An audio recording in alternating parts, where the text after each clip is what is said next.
Alors, on va faire une petite intro comme il se doit. Membre du Vortex, amateur de théâtre ou non, de G2D, et de personnages au panel très variés. Bienvenue dans cet amphithéâtre. Aujourd'hui, CXZ va nous présenter cette activité ludique qu'est le jeu de rôle, en passant par son histoire et sa diversité. Mon brave CXZ, je te laisse la lumière. Oyez, oyez. Écoutez, bonsoir. Donc dans cette petite conférence, je vais vous présenter ce merveilleux loisir qu'est le jeu de rôle, en essayant d'en dresser un portrait honnête et actuel. Parce qu'il y a beaucoup de choses qui ont changé depuis ses débuts. Voilà, c'est une présentation qui va durer à peu près 45 minutes, si tout se passe bien. Le plan de présentation, donc je vais vous parler du jeu de rôle, c'est quoi, d'où nous vient le jeu de rôle, qui joue au jeu de rôle. Je vais vous parler des bons et des mauvais côtés du jeu de rôle, parce que c'est important. Et aussi, quand est-ce qu'on joue. Ça sera plus tard. Alors voilà, jeu de rôle c'est quoi? C'est une tentative de définition de ce charmant loisir. Tout le monde n'est pas d'accord sur ce que c'est que le jeu de rôle. On va essayer quand même. Mais bon, on en reparle en fin de présentation de ce problème de définition, parce que ça fait partie des choses qui sont importantes et qui posent problème. Alors le jeu de rôle c'est quoi? C'est un genre de jeu de société où on se raconte des histoires et où on joue des personnages. Donc voilà, c'est basé historiquement sur un jeu de tactique en tour par tour. Il garde des racines très visibles du jeu stratégie, du jeu de gestion. Le jeu de rôle en soi, c'est un livre. Si vous cherchez à acheter un jeu de rôle, c'est un livre. Et je dis bien un livre, parce que faut s'imaginer que c'est grosso modo en moyenne 300 pages, c'est au format A4 et c'est écrit en tout petit. Donc voilà, c'est dense, ça fait pas semblant. À droite, je vous ai mis un florilège de jeux très connus, donc c'est les couvertures que vous allez trouver comme ça. Il y en a des vieux, il y en a des jeunes. Ils sont tous américains, sauf un. En bas à droite, il y a une SMV qui s'appelle In Nomine Satanis et Magna Veritas. C'est un produit français. On en est très fiers, il est bien marrant. Le jeu de rôle, c'est un véritable jeu de société. Alors j'insiste sur le société, le jeu de société. Parce qu'en fait, en français, le terme utilisé pour décrire les jeux joués autour d'une table entre amis, c'est jeu de société. Mais les jeux de rôle sont littéralement des jeux de société, c'est-à-dire que l'expérience elle est sociale, elle est vocale, elle est théâtrale. C'est la plus importante spécificité du jeu de rôle en lui-même, ça se joue forcément à plusieurs. C'est une discussion, on se raconte des histoires, on invente des trucs, on improvise. C'est l'opposé d'un jeu de plateau comme on les connaît. Et d'ailleurs, on va s'arrêter 2 secondes sur la photo de droite, parce que ça représente bien une partie de jeu de rôle classique. Donc vous voyez qu'en fait, il y a tout un tas de choses sur la table, mais il n'y a pas vraiment de plateau de jeu, il n'y a pas vraiment de pions, il y a une carte au centre, mais c'est pas non plus très important. Il y a surtout de quoi écrire et de prendre des notes. Et il y a surtout beaucoup d'écoute autour de la table. Là, ils sont tous en train d'écouter. Celui qui est devant nous, là, qui nous tourne le dos. Donc lui, c'est le meneur, c'est le narrateur, le maître de jeu, enfin il a plein de noms en fonction des jeux. C'est ce joueur qui a la responsabilité de raconter le gros de l'histoire. Tous les autres joueurs autour de la table incarnent leur propre personnage dans cette même histoire. Donc régulièrement, c'est d'ailleurs un classique, le meneur va demander au joueur « Et là, que faites-vous » Donc il a fini de raconter un truc un peu palpitant et il demande aux joueurs de réagir. Donc c'est le moment où les joueurs vont prendre le relais et raconter ce que feront leurs personnages chacun de leur côté. Donc là, à droite, ça y ressemble pas, mais ils sont en train de se raconter ensemble une histoire. En matière de matériel de jeu, j'en ai parlé un peu succinctement en décrivant ce qu'il y avait sur la table, mais il y a besoin d'un petit peu de matériel, c'est rien de bien méchant. Alors, il y a le livre des règles de jeu, c'est le seul élément qui coûte un peu cher, compté entre 20 et 60 euros en fonction du jeu de rôle, mais ça permet de jouer pendant des décennies, donc c'est un investissement qui dure, oula. Alors, des crayons, des feuilles, des gommes, donc grosso modo de quoi écrire, dessiner, ok. Du bon manger et du bon boire, ça c'est important, c'est pour faire du bonbon dans la bedaine. Les parties de jeu de rôle pouvant vachement durer, il vaut mieux prévoir un truc, et puis c'est toujours sympa de grignoter entre potes. Et il faut aussi beaucoup de temps libre. Une partie de jeu de rôle en moyenne c'est entre 3-4 heures, 6-8 heures, voire beaucoup plus si affinité, par session. Donc voilà, ça peut prendre un peu de temps. En option, alors des figurines, un plan, un écran de jeu. Il y a du vrai matos de jeu de rôle, spécifique à se choisir. Des figurines donc qui, par exemple, servent à placer les personnages sur le plan de bataille s'il y a un plan de bataille. L'écran de jeu, c'est, on l'a vu dans l'image d'avant et je vous la remontre, c'est cet écran qu'il y a juste devant le meneur qui lui permet de cacher un peu ses petites affaires. et qui permet aussi de cacher son scénario. Puis c'est rigolo, parce que j'ai normalement une jolie illustration dessus. Et un truc qui est toujours bien, c'est de prévoir de la musique ou des lumières d'ambiance. Ça commence à être un petit peu avancé, on va dire, mais faut pas négliger, c'est toujours bien, ça crée un bon mood, et quand c'est bien fait, ça apporte quelque chose. Mais dans le matériel de jeu de rôle, il y a aussi et surtout des dés, plein de dés. Donc le jeu de rôle, il est notable pour son usage copieux des dés aux formes inhabituelles, qu'on désigne par leur nombre de faces. Donc très couramment, on trouve des dés 6, 10 et 20 faces. Également des dés à 4, 8, 12, 100 faces. Plus rarement des cartes à jouer et même des sacs de Scrabble. Oui, alors pour la petite histoire, il existe au moins un jeu de rôle écrit en amateur qui utilise un sac de Scrabble à la place des dés. Je digresse, mais c'est juste pour vous dire à quel point, voilà. Et en tout cas, voilà, les dés, ça joue un rôle assez central dans le jeu de rôle. Quand un joueur décide que son personnage doit faire des trucs, le meneur, généralement, il va lui demander de tester si ça va se faire ou pas. Et donc on va utiliser des dés pour tester ça. On laisse au hasard une partie du choix de narration en fait. Ça permet de mettre un peu de suspense pour tout le monde, parce que le meneur, lui, il connaît toute l'histoire, donc comme ça il peut être un petit peu surpris par le résultat des dés, ça lui permet de voir un petit peu de surprise de son côté. Ça permet aussi de mettre un peu d'arbitraire autour de la table, ce qui aide beaucoup à se détacher du jeu. Mais par rapport au détachement, justement, on en parlera un peu plus tard. Voilà, il y a plusieurs variantes de jeux de rôle. Dans cette présentation, dans cette conf, je vais surtout parler de la variante sur table. Mais je vais brosser large pour mieux vous rendre compte de ce qui se passe. Donc autour d'une table, le jeu de rôle originellement se joue entre amis autour d'une table, tout le monde assis et avec des feuilles de personnages sous les yeux. Les parties durent rarement moins de 2 heures et peuvent aisément dépasser les 6 heures quand on est jeune et disponible. On n'a plus de taf, on est étudiant, enfin bref. À droite, donc, je vous ai mis une photo qui ressemble à une réunion de travail, mais je vous assure que là, ils vont bientôt se raconter de belles histoires. Alors, j'ai zoomé un petit peu sur la photo quand je l'ai sélectionnée pour voir à quoi ils jouent, et je pense qu'ils sont en train de jouer à Werewolf. Alors, rien à voir avec les loups-garous de Tierce-Lieu, d'ailleurs, ici, c'est un jeu de White Wolf qui est dans la même gamme que Vampire, pour ceux qui connaissent. En tout cas, Werewolf, c'est un jeu... Enfin bon, ils vont bien se marrer. Sinon, ici, à pied dans la forêt, il existe aussi le jeu de rôle Grandeur Nature, le GN. C'est joué debout, en costume, et dans des larges zones de jeu, donc château-forêt, champs, gîtes, anciens camps de l'armée, bâtiments désaffectés, il y en a plein quoi. Les règles sont adaptées au grand nombre de joueurs, très nombreux organisateurs, et les parties peuvent s'étaler sur des jours.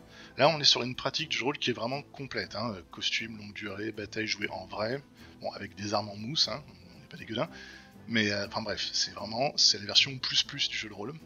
Ici à droite c'est une photo de Hardenstein 2014, c'est du Medfan, tout ce qu'il y a de plus classique. Je précise d'ailleurs, vous voyez beaucoup de médias fantastiques donc dès qu'il est question de jeux de rôle. Il existe des jeux de rôle et d'ailleurs des jeux grandeur nature de tout genre fictionnel. Là c'est juste que ces photos là sont magnifiques, elles ont été prises spécifiquement pour communiquer sur le grandeur nature. Donc je vous montre celles-là hein, parce qu'elles sont très bien. Et sinon, on peut jouer aux jeux de rôle à distance.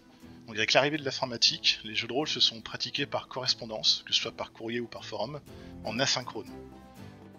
Mais pour permettre de jouer avec des personnes distantes, mais bien toujours être en synchrone et faire les choses en direct, on utilise IRC, Skype, n'importe quelle autre solution de VoIP, comme par exemple celle qu'on utilise actuellement, et ça a explosé dès les années 90. À droite, je vous ai mis une image d'une web app très connue en ce moment qui s'appelle Roll20. Elle permet entre autres de reproduire une table de jeu de rôle comme en vrai, on peut le dire vite. Donc on a un plan de bataille, on a des jets de dés, on a des figurines, etc. C'est surtout bien si on veut jouer à Donjons & Dragons Roll20. Enfin c'est un exemple de ce qui se fait, il y en a d'autres applications de ce type là, mais j'ai pris cet exemple. Et voilà, avec tout ça, on vient de finir un large tour d'horizon de ce qui se fait dans le jeu de rôle. Mais on va surtout se concentrer, nous, sur d'où nous vient le jeu de rôle ici. Le jeu de rôle sur table, même si du coup c'est de là aussi qu'est né aussi le grandeur nature et le jeu à distance. Donc on va prendre un peu de temps de parler de tout ça, parce que c'est vachement important, ça nous permet de comprendre plein de choses sur l'état actuel du loisir. Ça nous permet de montrer aussi à quel point ça a évolué, et de voir toute la variété qu'on peut y voir aujourd'hui. Et donc, il y a bien longtemps, 1974, année de naissance du jeu de rôle, le premier jeu de rôle c'est Donjons & Dragons. Il a été créé par Gary Gygax en 1974, un concepteur américain de jeux de stratégie. La grande nouveauté du jeu qu'il a créé, c'était d'ajouter de la scénarisation et du récit sur la base d'un jeu tactique médiéval, Chainmail, aussi de lui. Donc à droite, voilà, c'est une photo de Gary Gygax, malheureusement décédé en 2008. C'est entre autres grâce à lui que Jeux de rôle existe et qu'on s'éclate tous ensemble aujourd'hui à en faire. Et donc pour revenir à Donj particulièrement, le fait que Donjons et Dragons soit basé sur un jeu de tactique, c'est hyper important. Parce que en faisant ça, c'est ce qui a dicté la façon de jouer au jeu de rôle pour des décennies. Il y a énormément de jeux de rôle aujourd'hui qui se jouent toujours à peu près de la même manière à cause du fait que ça vient d'un jeu de tactique. On a toujours tendance aujourd'hui à jouer les combats en tour par tour, comme un jeu de tactique, avec des dés à tout bout de champ. Et toutes les parties calmes, c'est les parties où on parle, on explore, on réfléchit, on discute, on se marre, on boit de l'alcool. Tout ça, c'est joué en théâtre d'improvisation. Et ça vient de là, ça vient à cause de ce jeu-là. À cause ou grâce à ce jeu-là en tout cas. Donc je vais faire un petit début de timeline, on va aller essayer assez vite parce que bon, il y a plein. J'ai certainement pas mis tous les jeux de rôle qui sont sortis à ces différentes années. Je vais pas parler de tout ce que j'ai listé, sinon il sera encore pendant 2 heures, je vais juste parler de ceux qui sont en gras. Mais c'est pour vous présenter un peu tout ce qui s'est fait et pour voir un peu l'historique. Donc on vient de parler de Donjons et Dragons. Si vous connaissez ce terme-là, c'est parce que c'est un jeu qui a tellement rayonné, qui rayonne encore toujours, qu'il a quasiment donné son nom au genre. C'est-à-dire que, par exemple, aux États-Unis, si vous dites que vous jouez à D&D, les gens comprennent jeu de rôle. Ils comprennent même pas que vous parlez spécifiquement de D&D. Encore qu'aujourd'hui, c'est un peu évolué parce que les gens se sont rendus compte que d'autres jeux existent. On passe vite fait, vous voyez qu'il y a plusieurs jeux qui s'appellent Donjons et Dragons, Tunnels and Trolls, Bunnies and Burrows. Bon, c'est des blagues entre créateurs. Tunnels and Trolls, c'est vraiment pour se foutre de la gueule de Donjons et Dragons, même si le jeu est sérieux. Bunnies and Burrows, pour le coup, c'est complètement une blague. Traveller, en 77, premier gros jeu de rôle qui se passe en space opéra, en exploration spatiale. C'est un jeu qui a beaucoup marqué les esprits, même s'il est très peu reconnu aujourd'hui. C'est pas un jeu qui est très joué. On lui préférera d'autres trucs comme Star Wars ou Star Trek. Univers dédié au jeu, c'est pas un univers qui est très connu non plus, il n'y a pas une licence qui est derrière. C'est un jeu de rôle qui est marrant parce que pendant qu'on crée son personnage, on le fait en explorant une carrière, on raconte déjà une histoire quand on crée son personnage, si bien que dans la création de personnage, on peut perdre la partie et mourir. Son personnage peut déjà mourir en fait. Voilà, c'est très marrant, c'est un trait caractéristique de ce jeu-là, c'est fun quoi. On va directement dans les années 80, en 80 avec The Call of Cthulhu, qui a adapté des œuvres inspiré largement des œuvres de Lovecraft. Alors, on a gardé tout le côté épouvante et fantastique de Lovecraft, on a viré l'auteur, parce que c'est encore mieux. Donc The Call of Cthulhu, là aussi un jeu qui a beaucoup marqué les esprits à l'époque et qui résonne encore aujourd'hui. Il y a quelque chose comme 8 ou 9 versions de ce jeu, avec différents systèmes, différents éditeurs. Tout le monde s'y est mis, c'est un truc assez énorme. Ça, c'est la première version qui est sortie avec le système descent. Un jeu qui est vraiment basé sur l'épouvante et qui introduit pour la première fois dans les jeux de rôle la notion de santé mentale, qui n'était pas forcément... alors, très succinctement, mais il l'introduit quand même. C'était pas un truc qui était forcément compris ou abordé par les gens en général, mais voilà, c'est un des premiers qui en parle. Je vous ai mis en 82 aussi Rollmaster, qui est un petit peu le jusqu'au boutisme du jeu de rôle par système. C'est un jeu de rôle, déjà celui-là, pour y jouer, il ne faut pas un livre de règles, il en faut 4. C'est 4 fois 300 à 400 pages. Rien que pour les sortilèges, il y a l'équivalent d'un dictionnaire. Enfin, c'est un truc de fou, quoi. Pour gérer les combats, il y a des tables et des tables et des tables et des tables dans tous les sens. Il y en a un bouquin complet, c'est extraordinaire. Et j'ai mis entre parenthèses JRTM pour jeu de rôle de la Terre du Milieu. Parce qu'il faut savoir que celui-là, c'est ce système qui a été choisi pour gérer l'univers de Tolkien autour de la Terre du Milieu, donc le Seigneur des Anneaux, Silmarillion, le total, quoi. En 88, Cyberpunk, celui-là vous avez dû en entendre parler parce qu'il y a un gros jeu vidéo qui est sorti fin 2020 qui s'appelle Cyberpunk 2077. C'est directement adapté de ce jeu de rôle là. C'est un des rares exemples dans l'histoire du jeu vidéo et du jeu tout court où un jeu de rôle a été adapté en jeu vidéo. Donc en 88, c'est Mike Pondsmith qui a créé ce jeu de rôle. C'est aussi Mike Pondsmith qui supervisait en tout cas l'univers du côté de Cyberpunk et qui a prêté sa voix pour certaines émissions de radio. Donc celui-là, en voilà un jeu qui a bien rayonné, ça fait pas semblant. Et en 89, je vous ai mis donc Innominé Satanis Magna Veritas, dont j'ai parlé au tout début, jeu de rôle français, qui lui en fait est un des jeux de rôle, il y avait tout avant quand même, mais c'est un des premiers jeux de rôle qui aborde vraiment le jeu de rôle sous l'aspect très humoristique. C'est un jeu de rôle qui fait un gros pastiche des mythes de la chrétienté. Et cas rare aussi, c'est un jeu de rôle qui est 2 en 1, c'est-à-dire qu'il y a 2 jeux dans le même bouquin. Et sachant qu'on peut jouer soit du côté des anges, soit du côté des démons. Et avec un système un peu novateur, c'est très potage, c'est très bien fait, ça Ça a beaucoup rayonné en France et c'est un des rares jeux aussi qu'on a exporté de la France vers l'étranger parce qu'ils ont beaucoup apprécié aussi. Et pendant toutes ces années, il y a eu un problème. Le diable, la sorcellerie et le suicide. Avec la première vague des jeux de rôle, les conservateurs et les moralistes religieux ont été très vite inquiétés de ce nouveau loisir. Et ils se sont mis à se dire que c'était super grave. Donc l'imaginaire fantastique passait pour une pratique sataniste, pour blasphème, et a véhiculé une tenace rumeur sur le taux de suicide lié à la pratique du jeu de rôle. Quelques extraits d'articles à droite, mais il y en avait plein les librairies de ce truc-là. Donc là, on parle d'un phénomène qui a surtout entaché le loisir pendant la fin des années 80, mais pour vous rendre compte, petite anecdote, pour voir à quel point quand même ça a rayonné, c'était surtout un phénomène américain, mais pour vous donner une idée, j'ai beaucoup joué avec des amis de Rennes, de l'INSA, pendant les années 2006-2007. Et un jour, je les ai accompagnés dans leurs locaux. Et on a croisé un de leurs camarades de classe qui allait dans les couloirs. Il nous a demandé ce qu'on allait foutre là, à pas d'heure. On a dit qu'on allait jouer à du jeu de rôle. Et que s'il voulait venir voir comment ça se passe, bah, il pouvait venir, quoi, parce que c'était juste là. Et il nous a répondu de s'affoler. Non, désolé les gars, moi je veux pas me suicider. Donc voilà, donc en 2006, il y a encore des gens qui, quand ils voient des gens partir faire du jeu de rôle, ils pensent qu'ils vont faire un massacre. C'est bizarre. Donc c'est chaud même. Donc c'est pour vous dire que cette hantise-là, c'était vraiment du sérieux. C'est allé loin. En France aussi, on a eu notre lot de reportages mal fichus, irrespectueux du loisir et de ses membres, et qui difforment tout. Donc c'était, pour vous dire, c'était quand même compliqué à une époque de se dire rôliste, c'est-à-dire joueur de jeu de rôle. C'était vraiment des coups à avoir des embrouilles, quoi. Mais bon, allez, on continue sur les années 90. Donc 91, la sortie de Vampire de la Mascarade. On voit aussi Werewolf, The Apocalypse, Mage de l'Ascension. Werewolf, je vous en parlais tout à l'heure, c'était la partie jeu de rôle qui allait commencer là. Ça, ce sont des jeux d'une entreprise qui s'appelle White Wolf, qui existe toujours, alors qu'elle a été un peu démentie dans tous les sens. Là aussi, donc des jeux de rôle qui ont été adaptés en jeux vidéo, assez récemment d'ailleurs. Vampire, c'est vraiment un jeu qui a marqué les esprits, là encore. Tous les jeux ont grand marqué les esprits de toute façon. Notamment parce que c'est un jeu qui a amené sur la table tout un tas d'autres concepts, qui s'inspirait aussi d'un univers fantastique qui n'était pas trop exploré, notamment très inspiré des livres d'Anne Rice et de la vision du vampire ou du monde de la nuit, du monde d'épouvante, assez différent des temps habituels. Un jeu aussi qui a commencé à être un peu mature au niveau du ton.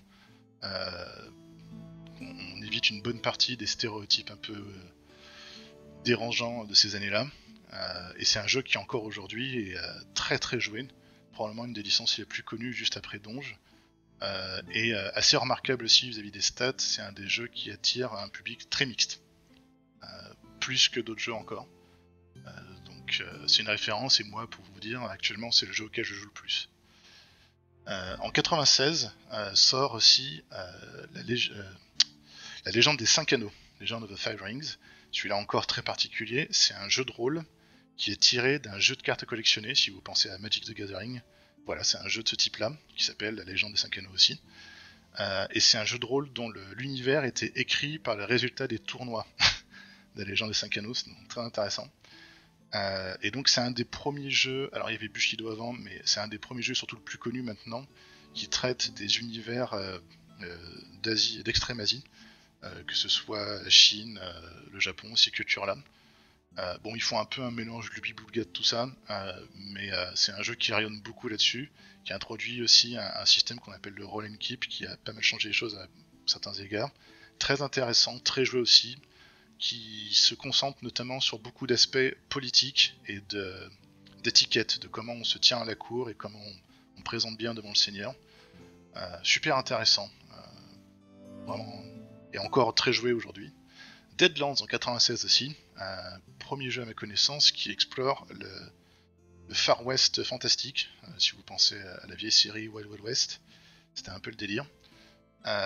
Et donc du coup, un mélange d'exploration de la ruée vers l'or, du début d'exploitation du pétrole, la posée des chemins de fer, le modernisme qui rencontre les cultures natives, les mystères du désert et les morts vivants.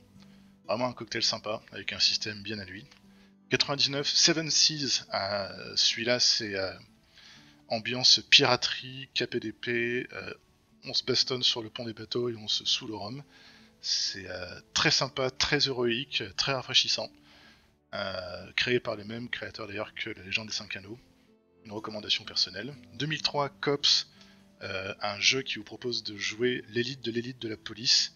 Une tentative désespérée de la République de Californie indépendante de résoudre pour une bonne fois pour toutes le crime dans sa République indépendante dans un futur proche, et qui donne grosso modo les pleins pouvoirs, ou plutôt la pleine juridiction à une équipe d'élite de la police. C'est à la fois très droit de la justice et très bourrin. Si vous pensez à Judge Dredd, c'est pareil, un peu moins futuriste. C'est super intéressant parce que ça permet d'évoquer, même avec un petit côté pulp, des vrais gros thèmes de la justice, de l'état de droit, de la corruption, de la violence légitime. C'est vraiment un jeu super intéressant là-dessus. Ça se découvre. On arrive à la fin des années 90, début des années 2000, et donc du côté des années 2005, on arrive à une époque où le jeu de rôle commence à très doucement se médiatiser, à se démocratiser. C'est parce qu'en fait, les rôlistes d'hier, je rappelle que c'est né en 74, donc il s'est passé quand même 30 ans, les rôlistes d'hier deviennent les producteurs d'aujourd'hui. C'est-à-dire que le discours médiatique sur la pratique change. C'est les gens qui étaient rôlistes, qui sont aux manettes et qui décident de ce qu'on écrit. Et donc c'est eux qui choisissent comment on en parle, et ils arrêtent de dire n'importe quoi sur le monde. Donc par exemple, et c'est le cas de l'image illustration, dans Stranger Things, les enfants jouent à Donjons et Dragons, et c'est pas présenté comme la fin de leur vie ou quelque chose qui les rend fous. C'est montré comme quelque chose qui les éclate et que c'est trop bien que ça leur arrive, quoi. Ça, ce changement de ton sur le traité de la pratique, ça a beaucoup fait du bien. Il y a eu le boom des parties filmées et l'explosion globale de la popularité du loisir aux États-Unis, avec des retombées en Europe et dans le monde, par exemple avec Acquisition Inc. Ou Critical Role, qui sont donc des parties qui sont filmées comme si les gens jouent, on a juste mis des caméras autour, et qui sont soit jouées devant des spectateurs dans des festivals, que ce soit la PAX pour Acquisition Incorporated, et Critical Role, juste ils créent leurs propres événements. Sinon, c'est streamé sur Twitch, pour le cas de Critical Role.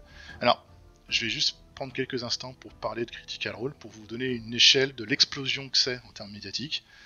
Donc c'est une émission Twitch, Critical Role. À chaque fois qu'il stream en ce moment, c'est entre 70 000 et 80 000 personnes qui regardent en live. Les pointes historiques du nombre de viewers live, c'est 110 000 personnes en même temps. Les VOD, une fois que c'est diffusé, que les gens regardent, ça culmine en moyenne à 1,3 million de vues. Donc c'est titanesque. Récemment, en 2019, ils ont lancé un Kickstarter pour financer 1 ou 2 épisodes de dessins animés basés sur leur partie de jeu de rôle. Donc c'est complètement dingue déjà de base.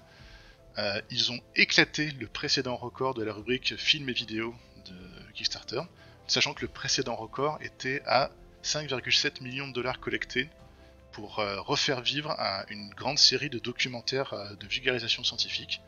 Eux, ils ont ramassé 11 millions. Donc le double. Voilà. Et donc pour des gens qui font juste une partie de jeu de rôle et dont c'est la seule propriété intellectuelle, c'est incroyable. Vous m'auriez dit il y a 5 ans que ça allait arriver, j'y croyais pas. Mais c'est juste pour vous dire que c'est vraiment énorme ce qui est en train de se produire en termes d'explosion médiatique, et que y a des retombées partout, quoi. Du coup, dans ce contexte-là, en parallèle de cette explosion, parce que Critical Role, je disais, là, ils ont fait leur Kickstarter en 2019, ils ont commencé autour des années 2012-2013, je dirais, dans ces eaux-là. Dans les années 2000, il y a eu d'autres jeux intéressants. Dogs in the Vineyard. Celui-là, il est particulier, donc en 2005. Il est sorti. Ce qu'il y a de particulier avec ce jeu, c'est que c'est un des premiers jeux qui a reçu beaucoup de succès critique, qui commençait à introduire des notions de partage de la responsabilité de la narration. C'est-à-dire que, classiquement, il y a une personne qui raconte l'histoire et qui sait ce qui va se passer, et les autres interviennent avec leurs petits personnages. Dans Dogs in the Vineyard, il y a moyen de, parce qu'on a un personnage à jouer, mais aussi parce qu'on a ce qu'il faut autour de la table, de dire là, pendant quelques minutes, c'est moi en tant que joueur avec mon seul personnage qui vais raconter ce qui se passe. Et donc en réalité, la responsabilité de raconter la suite de l'histoire, elle commence à être distribuée autour de la table. C'est vraiment un des premiers jeux qui amène ça, et ça va amener toute une série de jeux qu'on appelle les jeux narratifs, où en fait on oublie un petit peu les dés, les règles, les choses un peu compliquées pour gérer la tactique, et on va vraiment se concentrer sur mais est-ce qu'on peut pas juste se raconter une histoire à plusieurs. Ça a donné naissance à plein d'autres jeux super intéressants, mais c'est un des premiers. 2007, Pathfinder, qui est enfin une tentative, bon, il y en a eu d'autres, mais celle-ci c'est une vraie grosse tentative, de reprendre les concepts de base de Donjons et Dragons, mais de s'abstraindre à de tout ce qui est l'historique, toutes les traditions et toutes les choses dont Donjons et Dragons ne peut pas vraiment se passer, parce que c'est Donjons et Dragons, et parce qu'ils doivent s'attacher à leur licence et garder un peu l'historique de tout ce qu'ils ont fait depuis le début. C'est un vieux jeu, donc ils laissent traîner derrière eux des tonnes de trucs dont on n'a plus rien à faire. Et Pathfinder, c'est une manière de relire ce qu'était Donjons et Dragons, mais de virer tout ce qui fait chier, de mettre des choses intéressantes en plus, au mépris de... Enfin, ils n'ont pas besoin de respecter la licence Donjons et Dragons, parce que c'est pas Donjons et Dragons. Et du coup, ça a donné beaucoup de renouveau, ça a donné un souffle nouveau aussi à ce genre de jeu très classique dans le jeu de rôle.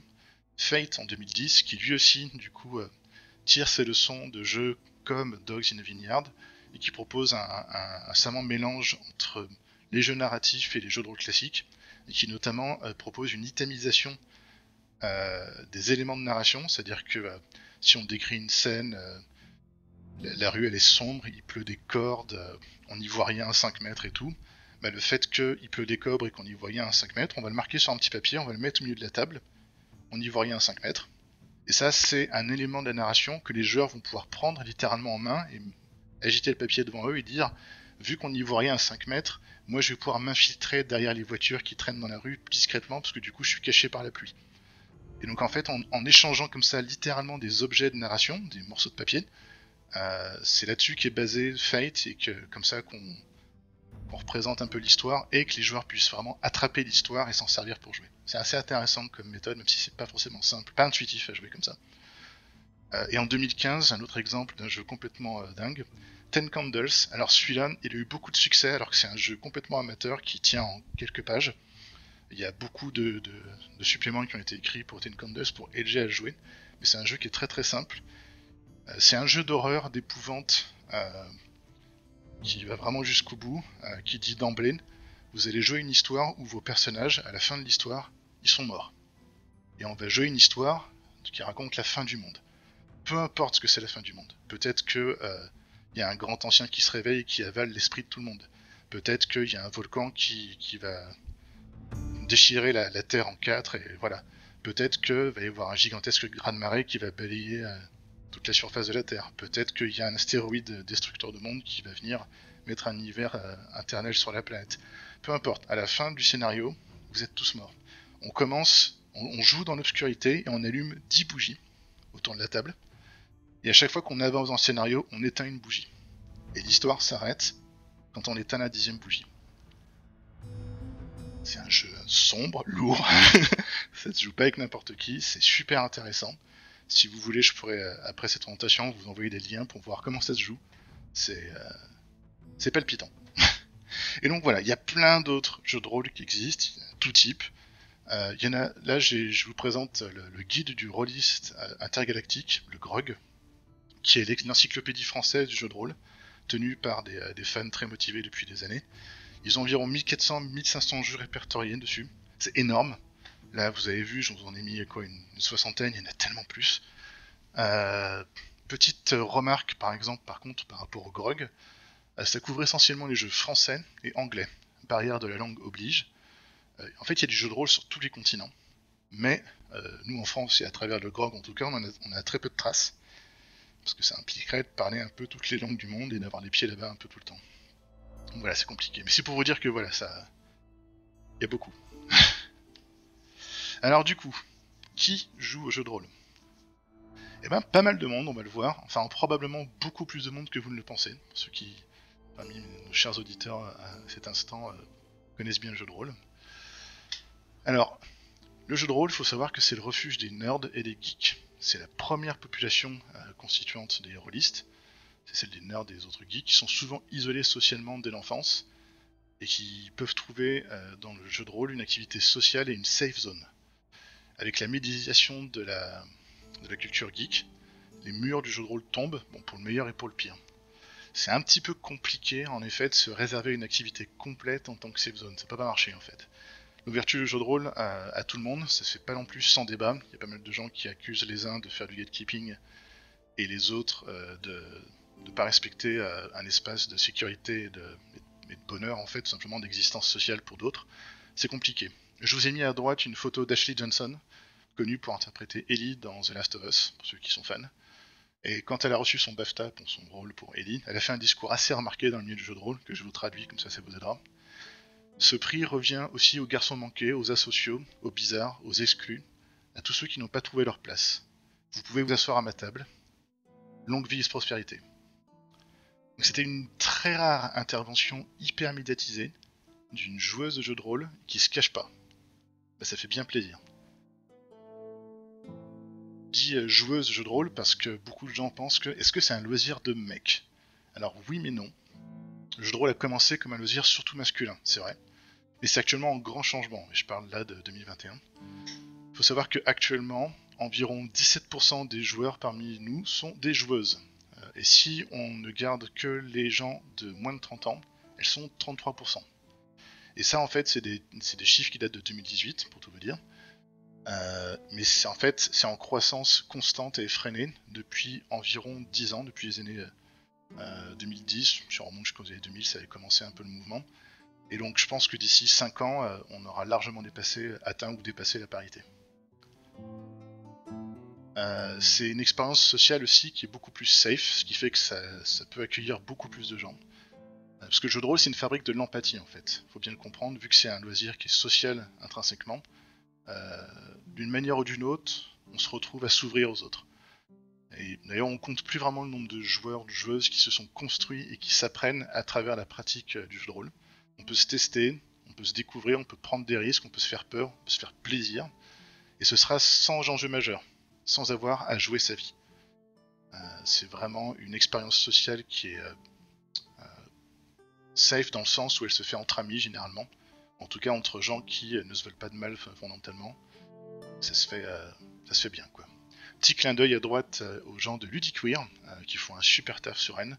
Ils ont organisé depuis 3 ans maintenant, alors évidemment pendant le Covid ça a été compliqué, mais ils ont organisé au moins 3 conventions rôlistes sur Rennes. Et, bisous à eux. Et sinon, il y a plein d'autres nouveaux joueurs, parce que comme on en a parlé juste avant, avec l'explosion médiatique et la forte croissance de visibilité qu'il y a eu récemment, il y a beaucoup de gens qui se sont rajoutés. Comme c'est aussi vieux que le jeu vidéo, parce que le jeu vidéo c'est né grosso modo aussi en même temps, c'est un loisir qui n'a, comme le jeu vidéo, pas encore atteint le sommet de sa popularité. C'est-à-dire que dans le jeu vidéo, les gens qui ont commencé à jouer quand c'est arrivé, quand c'est né, ils sont pas encore tous morts, ils sont pas encore arrivés au bout de leur espérance de vie, et donc mécaniquement, la quantité de joueurs disponibles qui jouent aux jeux vidéo, elle augmente encore en permanence là. Pareil pour le jeu de rôle, il se trouve. Les enfants rôlistes d'hier deviennent maintenant les parents d'aujourd'hui, et apprennent le jeu de rôle à leurs propres enfants en famille, ce qui, pareil, quasiment du jamais vu à la lointaine époque, mais aujourd'hui ça se pratique régulièrement. Il y a plein de vieux rôlistes qui maintenant enseignent à leurs enfants. Et du coup vous vous doutez bien que ça va continuer. À droite, pour vous montrer le nombre de joueurs, donc ça c'est l'équipe de Critical Role qu'on voit en bas. Et ça c'est leur public quand ils jouent. Donc ça fait un paquet de monde. C'était en 2018 ça. C'était vachement bien. Donc on en arrive au moment où on parle du bon et du mauvais côté du jeu de rôle. Alors c'est marrant parce que je fais une conférence pour présenter le jeu de rôle, et je vais vous parler de ce qui est mauvais. Mais le truc c'est que pour moi c'est vachement important de vous parler maintenant des mauvais côtés pour savoir les plus gros pièges en fait sur lesquels on peut tomber. Maintenant je vous rassure, on va terminer sur le bien, mais on va commencer par le mauvais. Donc on commence par le character bleed. Alors c'est pas nécessairement le mauvais, mais c'est pour moi un des points les plus dangereux du jeu de rôle. Donc incarner un personnage à qui il arrive tout un tas de bricoles, ça peut provoquer ce qu'on appelle du bleed. C'est quand les sentiments du personnage débordent dans la réalité. En réalité, ça c'est le bleed out. Il y a aussi du bleed in, qui pose chacun leurs soucis. Et donc on lutte contre l'excès de bleed avec ce qu'on appelle l'alibi. C'est en fait la justification de distance avec le récit. Ça c'est tiré entre autres, alors il n'y a pas qu'elle qui a travaillé là-dessus, mais c'est entre autres tiré des travaux de Sarah Lynn Bowman, qui a d'ailleurs créé le diagramme que vous voyez à droite, et qui a beaucoup parlé beaucoup discuté de ce phénomène-là. Et donc pour vous présenter un peu le graphique à droite, puisqu'il est peut-être un peu compliqué, à gauche on a soi, son identité propre, enfin par exemple ici, et à droite, on a le personnage qu'on interprète, l'alter ego. Donc c'est la partie imaginaire qui participe vraiment à l'histoire. Et donc, s'il arrive quelque chose de grave au personnage, ça va avoir tendance à nous communiquer la gravité et la tristesse de ce qui se passe à nous. Et quand nous, on est énervé ou qu'on a des soucis ou qu'on a des comptes à régler avec des gens autour de la table, ça va avoir tendance à influencer ce que fait le personnage dans l'histoire, parce que c'est nous qui l'interprétons, ce qui va se voir et poser des problèmes hors histoire autour de la table, ou dans l'histoire, parce que ça va briser toute cohérence et ça va réduire à néant un peu le plaisir des autres. Donc au milieu du diagramme, vous voyez donc le contrat social que les joueurs ont entre eux, qu'elle a appelé aussi le Magic Circle, si on doit y trouver un terme dans la fiction. Et donc en fait, il y a la flèche en bas qui est hyper importante, c'est l'immersion. On veut une partie du bleed. La raison pour laquelle on joue au jeu de rôle, c'est pour avoir du bleed. Le problème, c'est que si on ne maîtrise pas la quantité de bleed qu'on se reprend dans la tronche, eh ben, ça peut faire assez mal. Alors ça peut faire beaucoup de bien, si c'est des choses magnifiques qui se passent en jeu, on va en profiter, mais c'est pas toujours le cas. Et surtout, on n'est pas toujours en contrôle de ce qui arrive à son personnage, ce qui peut donner parfois la forte sensation de se faire manipuler ou violenter dans le jeu, quoi. Donc ça peut être un problème, et donc c'est quelque chose qui s'encadre bien. Moi, du coup, j'en profite dans cette conférence, je vous préviens. Il y a des choses, enfin, quand on joue au jeu de rôle, on partage, comment dire, on a remarqué que quand on se raconte des histoires ou quand on vit des vraies choses, des expériences, notre cerveau les stocke dans à peu près la même mémoire. Ce qui fait que quand on raconte nos histoires de jeux de rôle, on les raconte, si on fait pas attention, comme nos propres souvenirs. Ça veut pas dire qu'on mélange les deux. On est très bien conscient que si on a attaqué un dragon, c'est que c'était donc une fiction. Mais ça a la même charge émotionnelle par contre. Donc ça peut parfois entraîner des petits soucis si on n'est pas prévenu, si on n'est pas prévenu tout simplement.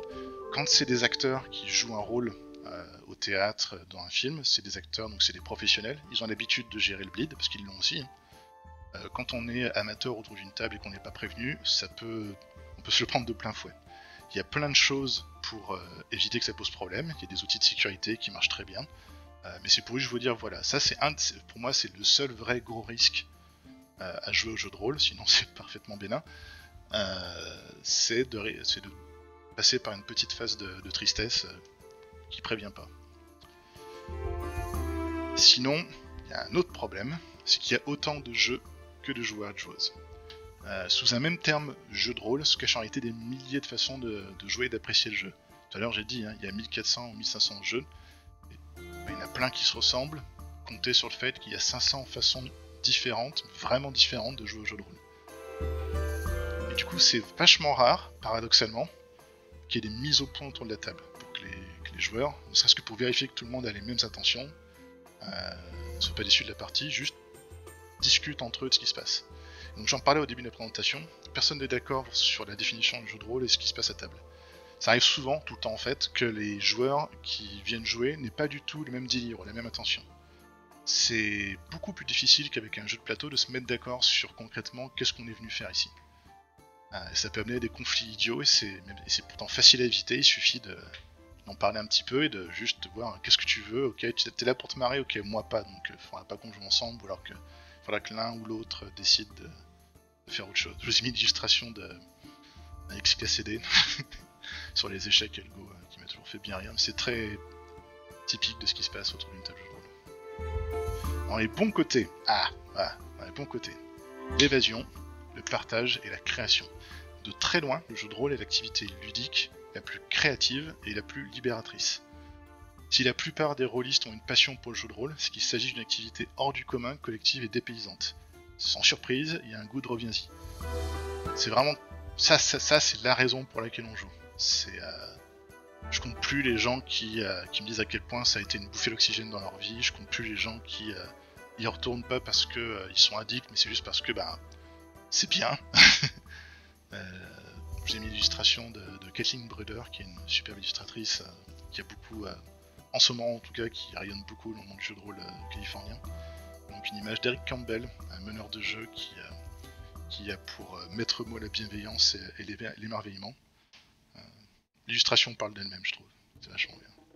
Puis il y a un chien, donc c'est génial. Et sinon, dans un des autres côtés bénéfiques jeu de rôle, c'est un des rares loisirs coopératifs. En fait, la plupart des loisirs créatifs se pratiquent en solitaire. Et la plupart des jeux se jouent en conflit. Le jeu de rôle, c'est une des très rares activités humaines à proposer de jouer systématiquement en coopération, et tout en étant créatif à plusieurs. Bon, alors après je dis coopératif. Bon, il y a des surprises pour ceux qui ont l'habitude du jeu de rôle, voilà. Mais c'est pour dire, c'est rare, c'est même unique, et ça se laisse découvrir. Bon alors quand est-ce qu'on joue, hein? Moi je suis dispo les week-ends après mes soirs, mais seul un samedi sur 2 parce que j'ai aussi une campagne de vampires et puis j'ai pas plus de 4 heures parce qu'après j'ai faim, bref. Un des autres points négatifs du jeu de rôle, c'est la planification. Voilà. L'enfer de la planification même, je titre. Les parties de jeu de rôle pouvant être assez longues, impliquant la présence de tous les joueurs pendant toute la durée de la session, trouver un jour favorable à tout le monde, c'est très compliqué. C'est la principale raison, et j'insiste, c'est la principale raison qui pousse les rôlistes à arrêter le jeu de rôle. Et pas juste à arrêter de voir leurs autres joueurs de jeu de rôle, ça les pousse à arrêter tout court, parce que c'est juste horrible de réussir à caler 6 heures au commun avec 6 personnes. Donc à droite, c'est un même classique sur le jeu de rôle. Voilà. Il dit bien ce qu'il a à dire. Donc on arrive à la fin, je vais vous présenter rapidement comment débuter le jeu de rôle. C'est pas forcément trivial. Premièrement, il faut que vous trouviez un jeu de rôle, il faut qu'il y ait au moins une personne qui se le procure.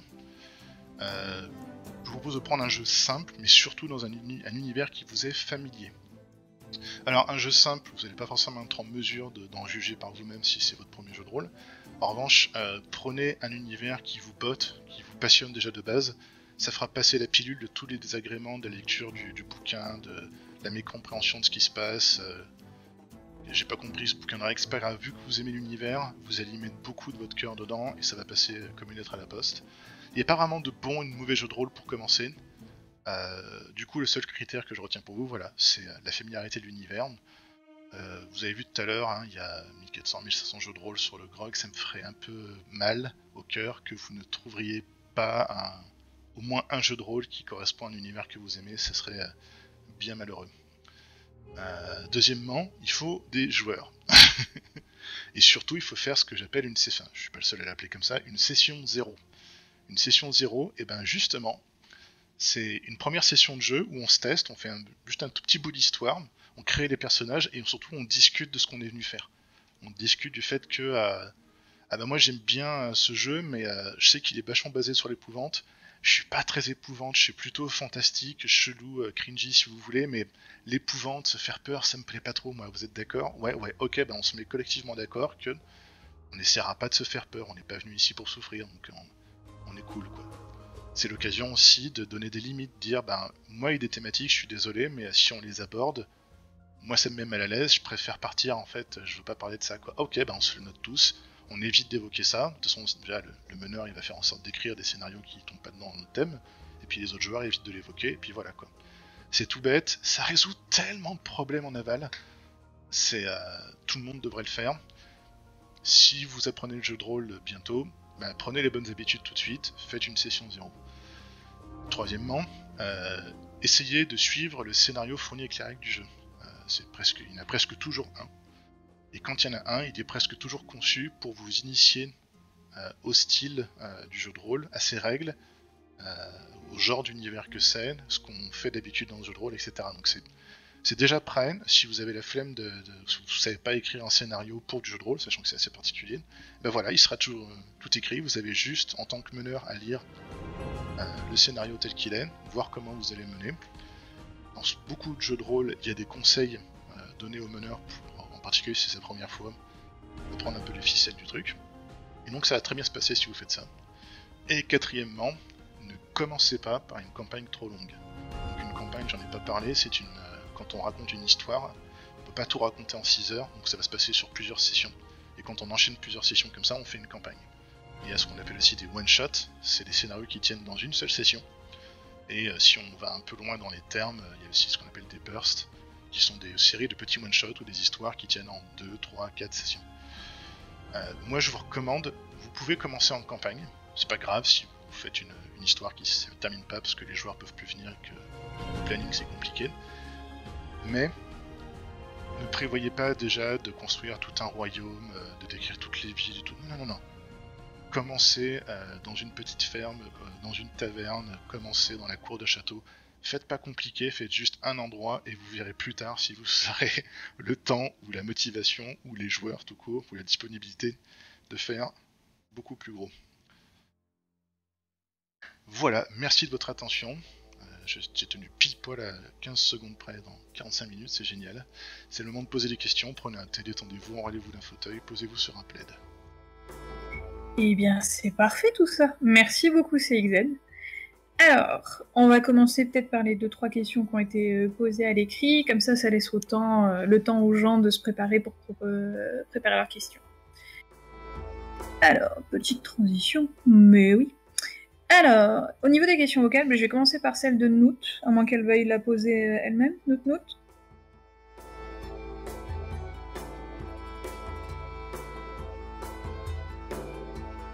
Ouais, se démute pas, je vais supposer... Tu m'en pries, d'accord, tu m'en pries, parfait. Donc Noot te demande, en matière de première approche d'un jeu de rôle, tu conseillerais quel jeu de rôle, système surtout pour commencer en tant que personnage joueur, et pourquoi Donjons et Dragons? Elle rigole. Oui, je vais pas nécessairement vous recommander Donjons et Dragons, même si en fait je vous donne un avantage si vous commencez par Donjons et Dragons, parce que c'est encore aujourd'hui et de très très loin le jeu le plus joué au monde. Aux États-Unis, alors c'est là où il est né, et puis c'est là où il y a c'est le giron maintenant de Wizard of the Coast, et c'est même déjà quand c'était encore à TSR, c'était déjà titanesque. C'est le jeu qui a le mieux tiré son épingle du jeu de la vente, du commerce autour du jeu de rôle. C'est un des rares jeux qui est parfaitement rentable, plus que rentable d'ailleurs, et encore aujourd'hui. Estimation de mouillé personnelle à moi dedans, environ 80% des gens jouent des jeux de rôlistes jouent à Donjons et Dragons, c'est leur jeu de référence. En particulier aux States où ça doit facilement monter à 95%. C'est vraiment un très courant les jeux de rôle. Le problème de Donjons et Dragons, c'est que c'est une façon de jouer au jeu de rôle, et il y en a des milliers d'autres, ça serait vraiment dommage. Donc c'est... Après, voilà, Donjons et Dragons c'est quand même tellement une référence que ça vous fera une bonne base, et vous aurez beaucoup moins de difficulté à trouver des joueurs qui joueront avec vous, parce que tout le monde joue à Donjons, donc voilà quoi. Mais en fait, comme il y a tellement, à mon sens, à titre strictement personnel, il y a tellement mieux ailleurs que Donjons, que ça serait ballot de vous demander de commencer par ça. Comme je disais tout à l'heure, pour moi, la première approche pour un jeu de rôle, c'est d'abord commencer par un univers qui vous est familier. Donc, si vous me dites que mais moi j'ai adoré Matrix, j'aimerais bien jouer dans l'univers de Matrix, je vous dirais alors ça dépend. Si c'est plutôt le côté cyberpunk et futuriste qui vous intéressait, jouez à Cyberpunk, jouez à Shadowrun. Si c'est le côté baston au kung-fu super rigolo comme ça, vous pouvez jouer à un jeu que j'adore moi, que j'ai présenté vite fait dans la liste d'historique, qui s'appelle Feng Shui, si vous prononcez à la française. C'est mon premier jeu de rôle à moi, c'est un jeu de rôle qui sert à jouer dans des films d'action, en particulier à la hongkongaise, mais pas que. Si vous pensez à John Wick, si vous pensez à Tigre Volant, des choses comme ça, tout ça c'est des... Tigre Dragon d'ailleurs, pas du tout Tigre Volant. Tigre Volant c'est un jeu de rôle, rien à voir. Donc si vous pensez à ce genre de film d'action, Feng Shui c'est très bien pour ça. Si vous aimez Star Wars, il y a 3 ou 4 jeux de rôle sur la licence Star Wars, donc allez-y. Si vous aimez Star Trek, il y a un super jeu qui était déjà sorti il y a un moment, mais qui est ressorti en réédition là ces quelques dernières années, qui s'appelle Star Trek Adventures, extraordinaire jeu de rôle, inspiré d'ailleurs de la création de personnages de Traveler. Alors vous pouvez pas mourir dans la création de personnages de Star Trek Adventures, mais ils ont aussi utilisé ce principe de carrière. C'est génial, c'est un des jeux de rôle sur lequel moi ça me fait le plus plaisir de créer des personnages, j'en crée des fois quand je m'emmerde. Alors que je joue pas à Star Trek Adventure, mais c'est juste génial comme jeu. Si vous adorez l'épouvante, les mythes de sorcières et tout dans le genre, il y a tellement de jeux qui parlent de ça. Enfin, vous pouvez commencer par le Cthulhu, ça marche très bien Cthulhu. Si vous aimez juste déconner, vous marrer, il y a plein de jeux qui sont strictement humoristiques. Je parlais tout à l'heure de In Nomine Satanisme avec des Veritas, moi c'est un coup de cœur, mais il y en a plein d'autres, alors je ne saurais pas tous vous les donner. Sinon il y a Fiasco, qui est pas forcément très abordable au début, mais qui vous permet de simplement raconter une histoire entre potes, il y a très peu de règles. Si vous adorez la littérature héroïque, fantasy, trucs dans le genre, sachez que les cycles d'ambre écrits par Zelazny, ils ont été adaptés en jeu de rôle, et c'est en plus un jeu de rôle très particulier, très narration. Donc voilà, c'est un jeu de rôle très intéressant à étudier, au moins vous n'aurez pas trop à vous prendre la tête avec les règles, parce que quasiment, littéralement, à la fin de chaque page, l'auteur des règles dit « et sinon, au pire, vous faites ce que vous voulez ». Donc c'était bien la peine d'écrire un bouquin de jeu de rôle, mais bon voilà.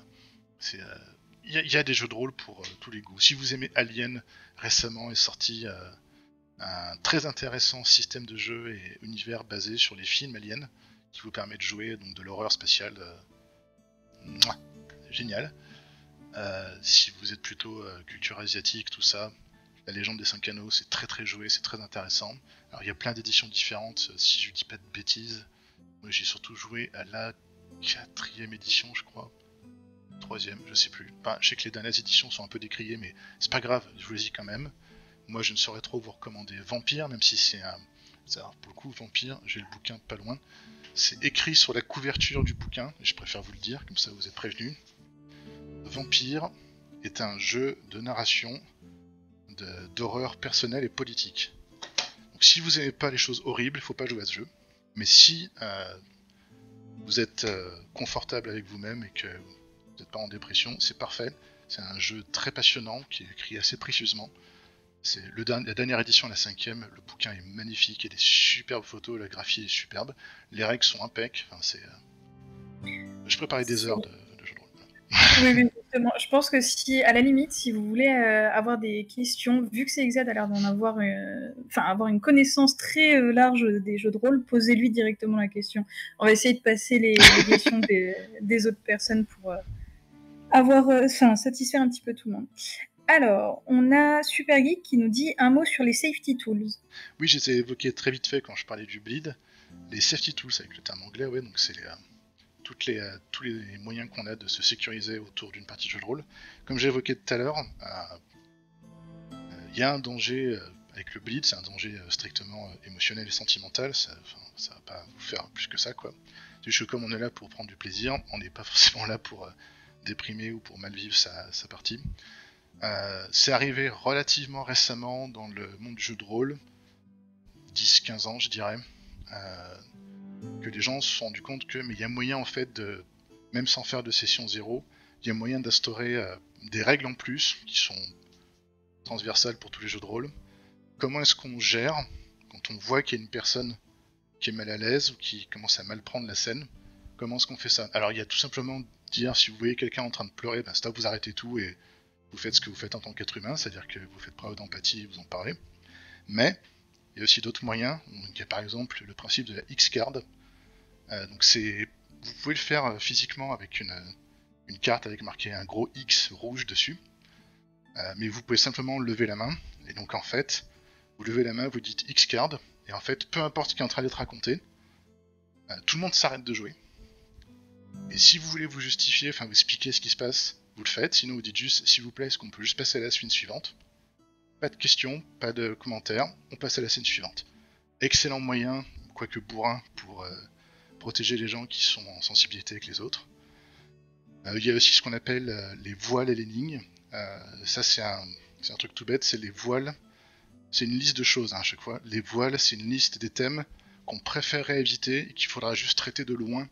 Typiquement, il y a énormément de gens sur la planète qui apprécient pas du tout les descriptions gore, des trucs un peu sanguinolents qui peuvent se passer dans une partie de jeu de rôle. Ça arrive, je veux dire. Il y a souvent des combats, donc il y a souvent des têtes qui giclent, quoi. Et donc, on va dire, ces thématiques-là, je préférais qu'on les évoque, mais de loin, quoi. Donc ça, c'est des voiles. Et puis après, il y a des lignes, donc ça, c'est des limites strictes, qui tombent souvent parce que je vois pas pourquoi on traitait de sujet, mais autant prévenir. Par exemple, le thème du viol, on veut pas en entendre parler. Point. C'est une ligne. Bon voilà, on parlera pas de ça. Et donc du coup, ça c'est tout ce qui se passe dans la session 0. C'est justement ce qu'on prévoit dès le départ. On dit, tous ces thèmes-là, c'est niette, c'est interdit. Et tous ces thèmes-là, si on peut les évoquer de loin, ou si on essaie d'être précieux avec, très bien. Tout le reste, open bar, faites ce que vous voulez, amusez-vous bien. Et donc c'est autant de choses qui sont arrivées sur le loisir au fur et à mesure, parce qu'on s'est rendu compte qu'il y avait des risques émotionnels à jouer aux jeux de rôle. Et donc voilà, ça fait partie des outils qui sont comme ça. De plus en plus, ces jeux de rôle qui sortent aujourd'hui, soit on parle ouvertement et réserve quelques pages directement là-dessus, c'est le cas par exemple de Vampire, qui a quand même eu la bonne idée de parler d'horreur personnelle, mais qui a une double page pour expliquer toute la recherche qui était faite sur le sujet, et tout un tas de liens à aller chercher sur internet pour se procurer justement ces outils qui sont gratuits, il suffit de les trouver. Mais il y a aussi voilà, donc de plus en plus de jeux de rôle qui l'intègrent directement dans le jeu et qui proposent leur propre système de sécurité. Donc, bon, voilà. C'est vraiment une nouvelle. Une nouvelle, ouais, en fait, c'est pas hyper médiatisé, mais enfin, c'est un double effet de. Comment dire. À la fois, le jeu de rôle, tout le monde n'en parle pas ouvertement parce qu'il y a encore les réminiscences de cette époque des années 90 où c'était vraiment mal vu de dire qu'on était rôliste. Et tu rajoutes là-dessus le fait que. C'est vrai que c'est relativement récent, c'est une décennie ou deux pour les safety tools, parce que c'est quand même pas si. C'est pas si récent que ça, quoi. Mais comme il y a très peu de gens qui parlent de jeu de rôle, il y a très peu de gens qui font de la théorie sur le jeu de rôle, donc tout ça fait que ça circule mal. Donc autant en profiter pour en parler maintenant, effectivement. Et tu me fais un super tremplin pour la question suivante, qui est comment expliquer l'essor du jeu de rôle tardif en France? Parce que comme tu l'as dit, aux US c'est vraiment très répandu depuis les années 80 et tout. En France, j'ai l'impression que ça montre timidement le bout de son nez. Il y a vraiment quelques communautés très ancrées, mais pas d'essor comme pas de critical role à la française, à part peut-être Aventure avec la communauté du JDG qui est portée. Bah voilà, après bon, enfin, on est 68 millions, ils sont plus 350 millions là-bas, donc il y a un effet de nombre. Le jeu de rôle est né aux États-Unis, c'est un loisir américain, donc du coup ça aide.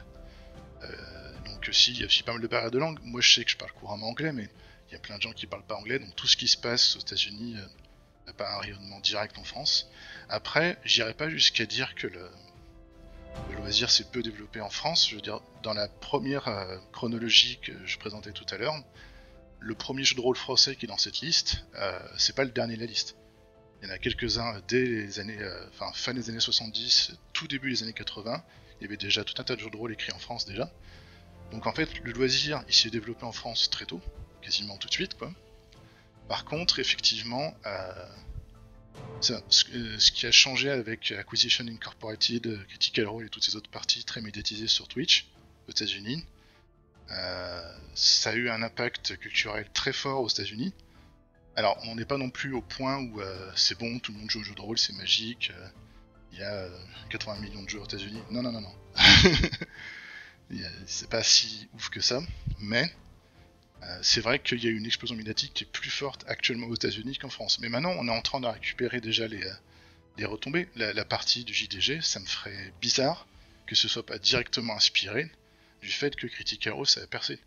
Critical Role ça a commencé sur une idée de Felicia Day, je sais pas si vous connaissez cette formidable productrice, actrice, écrivaine, autrice américaine, qui a créé la chaîne Twitch Geek and Sundry, et qui en fait a proposé un jour à un de ses copains, Matthew Mercer, qui est le meneur de Critical Role actuellement, de dire hey, vous faites une super bonne partie entre potes chez vous, vu que vous êtes tous des acteurs et des voice actors, c'est extraordinaire quand vous jouez, parce que c'est comme une série qui se joue en direct, vous êtes tous très très bons, ça vous dirait qu'on vous filme? Et donc au début les gens ils ont fait ben non, ça nous dirait pas non, pourquoi on montrerait à la terre entière qu'on fait du jeu de rôle, c'est hyper mal vu de faire du jeu de rôle. Ouais mais justement fuck, rien à secouer, on va le faire. Et du coup ils ont dit bah ok, bah, on veut bien faire une partie de test, mais on va voir quoi. En 4 ou 5 sessions, ils étaient déjà à 10 000 vues à chaque fois, enfin ça a grimpé tout de suite. Ça a plu immédiatement parce qu'en plus eux ils sont extrêmement talentueux. C'est tous des très bons acteurs d'improvisation, qui font très bien les voix, qui ont pas peur de le faire, qui sont entre potes, donc qui sont très en confiance. Enfin, tout se passe parfaitement bien dans leur partie. Donc en plus ça donne un super bon exemple, ça montre le jeu de rôle sous un de ses meilleurs jours, même s'il joue à Donge, pourtant c'est une partie de Donge, hein, et c'est quand même la meilleure version de Donjons & Dragons que vous verrez de toute votre vie. Et c'est passionnant. Donc du coup, forcément, des gens qui peuvent se taper 4 heures d'anglais avec des accents à couper au couteau et qui peuvent suivre une partie de jeu de rôle comme ça sur Twitch, ils sont conquis. Bah, ça va être plus souvent des Américains que des Français, ça c'est sûr. Mais bon, il y en a. Enfin, moi, je suis un fan de Critical Role et je suis français. Je connais au moins 2-3 autres personnes. Bon, c'est le cas aussi. Mais voilà, je pense que c'est avant tout une histoire de barrière de la langue. Si l'explosion médiatique que Critical Role a provoqué aux États-Unis n'a pas eu autant de retombées en France. Maintenant, je pense notamment à la chaîne du... c'est le Bon Geek, je crois qu'elle s'appelle, la chaîne YouTube. Il y a notamment la partie jeu de rôle qui s'appelle la Bonne Auberge, là-dedans, qui a l'air d'être pas mal. Il y en a 2-3 autres des parties de jeux de rôle en France qui ont l'air d'être pas mal là-dessus. Il y a Fibre Tigre qui mène une partie, notamment avec Mister MV qui est dedans. Donc il y a des trucs comme ça qui commencent à un peu être des ersatz de ces parties de jeux de rôle sur Twitch. Ça monte vraiment sur Twitch en général. C'est cool, ça monte progressivement. C'est un retard, enfin un décalage plus qu'un retard avec les US, mais ça monte progressivement. Ouais, après il y a un détail aussi, c'est que la communauté de jeux de rôle qui fait ça en Californie et à Los Angeles, parce qu'ils sont quasiment tous à Los Angeles en fait, c'est plein de potes, ils sont tous acteurs. Donc en fait, quand eux ils font une partie de jeu de rôle, il y a des larmes, il y a du drame. J'ai vu des jeux, alors c'est un truc que j'avais jamais vu toute ma vie, dans une partie de Vampire, strictement promotionnel pour Vampire. Il y a des acteurs qui du coup ont joué leur rôle autour d'une table, et il y a 2 actrices notamment qui se sont embrassées. Mais en vrai, c'était pas juste leur personnage s'embrasser, elles se sont embrassées. Et c'est... Je dis mais ok, c'est normal, quand je regarde une série, je vois des gens qui se font des bisous sur la bouche, c'est pas un souci quoi. Sur une partie de jeu de rôle, c'est un nono ça, on fait pas ça, hein. Ça existe pas, ça c'est super, enfin, c'est risqué comme move. Bah ouais, mais comme c'est des acteurs formés, bah oui, ils le tentent. Et rien que ça change tout quoi. Mais le truc c'est qu'en France, la communauté des gens qui font du jeu de rôle, c'est pas nécessairement des acteurs. Et toutes les références que je citais de parties françaises, c'est pas non plus toujours des acteurs qui y jouent. Et donc du coup, il n'y a pas la même... En fait, quand on regarde une partie de jeu de rôle en temps normal, si on devait regarder les gens jouer, en fait on voit des potes qui jouent ensemble. Et si c'est pas vos potes, bon... je regarde pas forcément les potes des autres, quoi.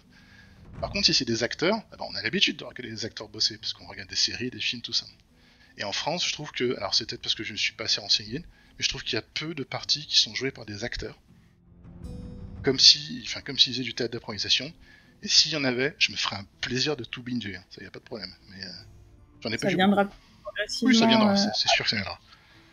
Et pour toujours, on retourne un petit peu à la question du début. Quand on veut commencer par un jeu de rôle, justement, tu as énoncé énormément de types de jeux de rôle, de systèmes de jeux de rôle, mais est-ce qu'il n'y a pas un effet un peu surcharge? Est-ce que ça fait pas peur face à la quantité de bouquins de Donjons et Dragons de trouver par où commencer? Je peux comprendre. Il existe tout un tas de guides sur internet de comment commencer le jeu de rôle.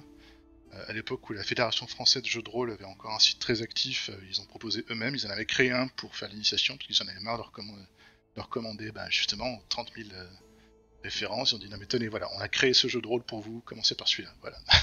Donc c'était une façon de résoudre le problème, mais il y a plein d'autres sites qui proposent des différents jeux pour commencer. Les vendeurs vont pouvoir vous recommander des jeux. C'est pas si dur que ça après. Enfin, c'est sûr qu'il y a beaucoup de jeux de rôle qui existent, et il y a même une sorte de saturation du marché. C'est très difficile en tant que créateur de jeux de rôle de vivre du jeu de rôle, parce que voilà, si vous achetez à 60€ une fois un bouquin, vous pouvez jouer pendant 60 ans, 80 ans. Enfin, ça se débonne pas, c'est un bouquin, ça bouge pas. De toute façon, la plus grosse plus-value dans une partie de jeu de rôle, très rapidement, c'est l'histoire que les joueurs se racontent entre eux. Donc ça, vous pouvez pas le vendre, c'est les joueurs qui vont le faire entre eux, quoi. Donc du coup, il y a assez peu d'argent à se faire dans le monde du jeu de rôle.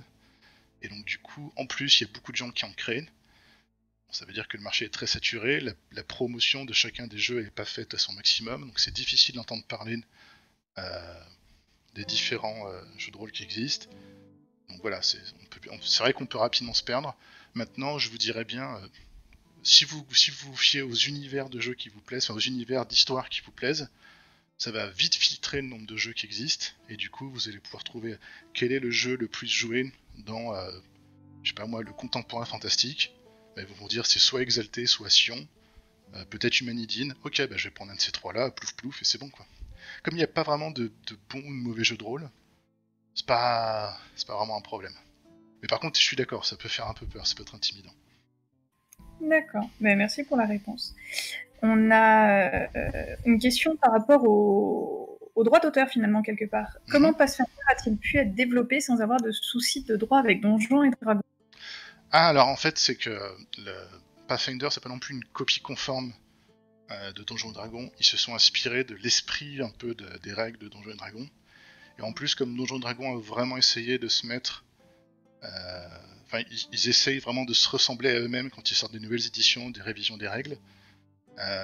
Au final, la licence Donjons et Dragons, elle est très identifiée. Donc c'est vraiment pas dur de faire un pas de côté. Il y a plein d'autres jeux qui se sont inspirés de Donjons et Dragons pour faire leur propre jeu. Si je dis pas de bêtises, ça a été fait par des Français, le DK System, le Decras, et donc du coup, ça pareil.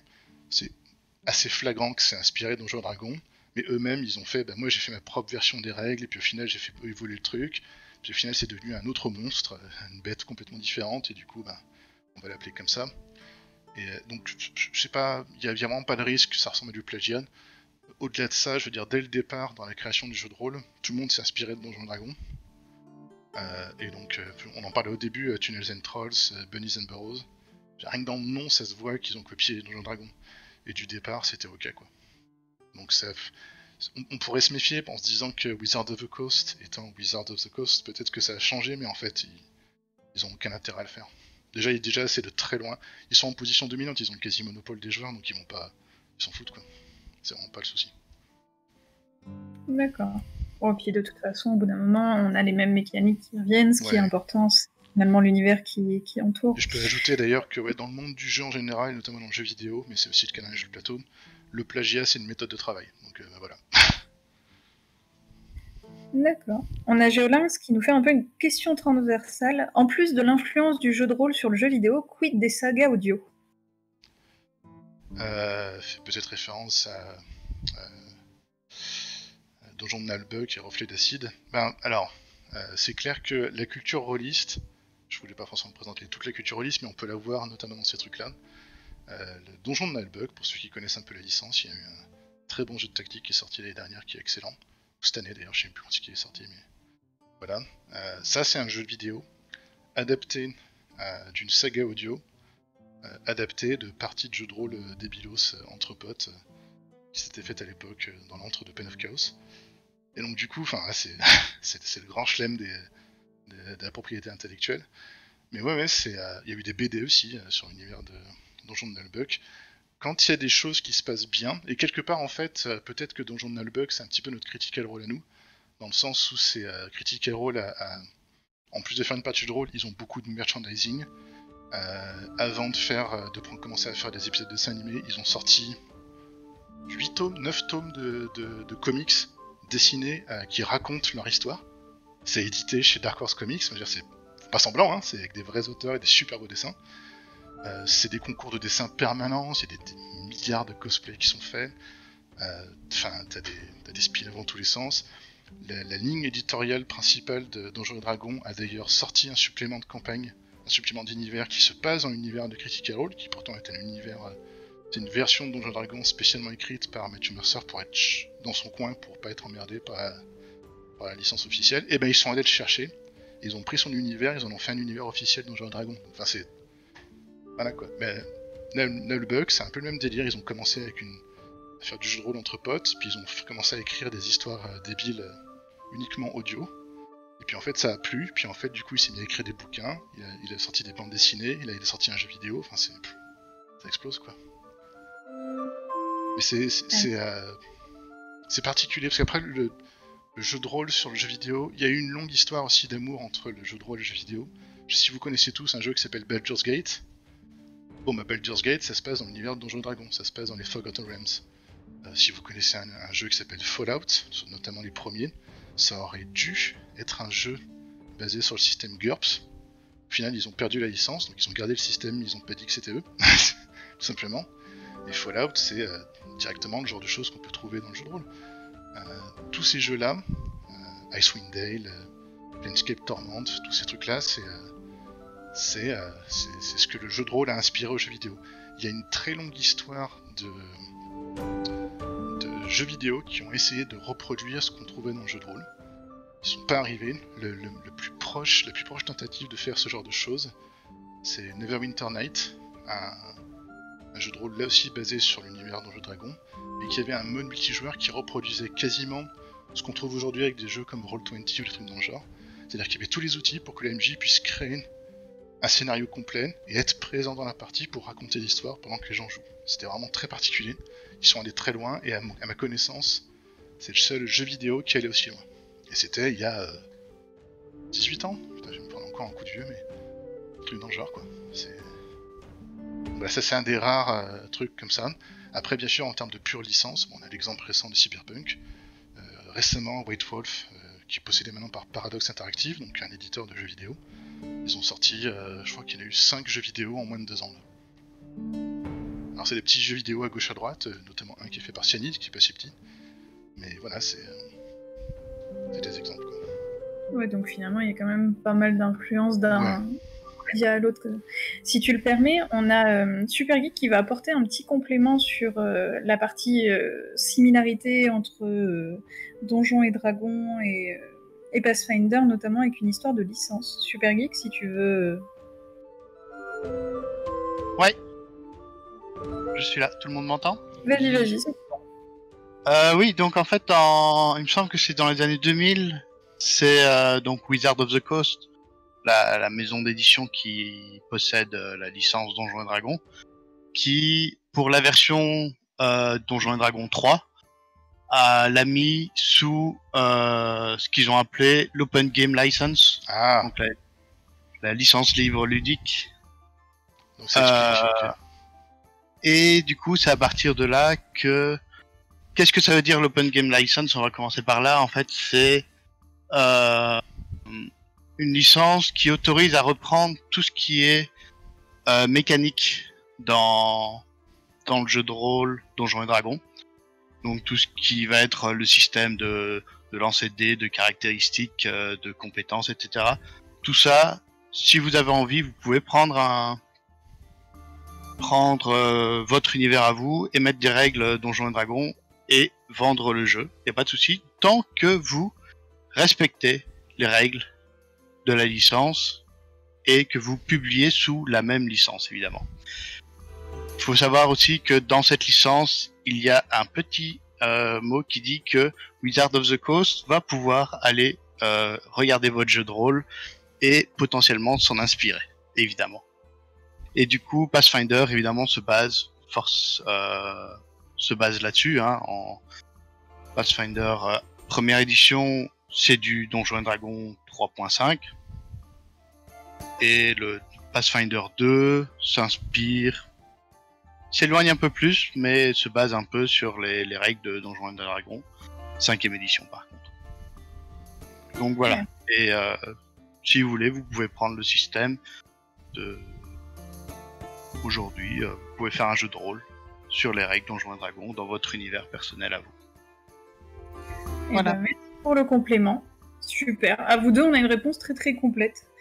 On va passer à la question suivante. On a Viper qui nous demande comment lutter contre le gatekeeping. Dans l'absolu ou pour jeu de rôle, on va parler de jeu de rôle. C'est compliqué dans le sens où déjà, je suis pas convaincu que dans le cas de jeu de rôle, c'est très très malin de lutter contre ce qui peut être vu comme du gatekeeping. Je l'ai présenté vite fait tout à l'heure, mais en fait, il y a tout un tas de populations qui se font exclure par la société pour X raisons tout aussi débiles les unes que les autres. Il y a des gens qui se retrouvent exclus de la société parce qu'on les traite de geeks, de nerds et de no-life. Bon. Ces gens-là se sont en partie retrouvés entre eux et en sécurité dans les parties de jeux de rôle. Et un des moyens pour eux de s'identifier, de se checker et de se protéger, c'est entre autres de passer par les milieux de jeux de rôle et d'avoir que ça comme loisir. Comme ça leur permet de rester à distance des gens qui leur veulent du mal. Et donc, du coup, ils restent dans ce cadre-là. Quand des gens débarquent en masse parce qu'il y a une grande médiatisation du jeu de rôle, ça crève leur bulle du safe space qu'ils avaient. C'est un fait. Mais du coup, ceux qui se font un peu gentiment ou pas gentiment du tout repousser parce que non mais foutez-nous la paix, c'est vous qui nous avez exclus, donc si vous pouviez rester de votre côté ça serait cool, et ben les gens le voient comme du gatekeeping. Sachant qu'il y a du gatekeeping, c'est-à-dire qu'il n'y a pas que des gens qui veulent respecter leur safe space, il y a aussi des gens qui disent non mais toi t'es une meuf, t'as rien à foutre là, ou non mais toi on sait pas qui t'es, on veut pas entendre parler, tu dois pas rester là, non mais toi t'es une personne de couleur, on veut pas que tu sois là. Il y a des cons partout, hein. Ça, c'est du gatekeeping contre lequel il faut lutter, au même titre que faut lutter contre le racisme, contre la transphobie, l'homophobie, contre le sexisme. Mais il y a aussi, mélangé à tout ça, des gens qui sont vraiment en difficulté sociale et qui aimeraient bien qu'on leur foute la paix. Le truc, c'est qu'ils se planquent dans une activité qui n'est pas la leur, ça leur appartient pas. Mais quand même, historiquement, un peu quand même si. Parce que à une époque, c'était des gens qui pouvaient avoir de vie sociale qu'à cet endroit-là, quoi. Donc c'est compliqué, moi j'ai pas la réponse à ça, quoi, mais faut juste se rappeler que dans ce contexte-là particulier, c'est un peu particulier. Maintenant, j'ai présenté tout à l'heure une association comme Ludiqueer, alors c'est pas la seule du tout, hein, mais qui crève un peu la bulle et qui ouvre les portes pour montrer que non, mais ça peut être un safe space pour tout le monde, en fait. On va respecter le fait que c'est un safe space, et on va le faire ensemble. Mais voilà, tout le monde n'a pas cette délicatesse, on va dire. Bah, c'est D'un cool côté déjà comme d'avoir- de l'autre, quoi. Super. On a Laizo qui nous demande combien faut-il être idéalement pour le jeu de rôle. Je suppose que le nombre change en fonction du jeu. Alors, pas nécessairement en fonction du jeu. Pour à peu près tous les jeux de rôle.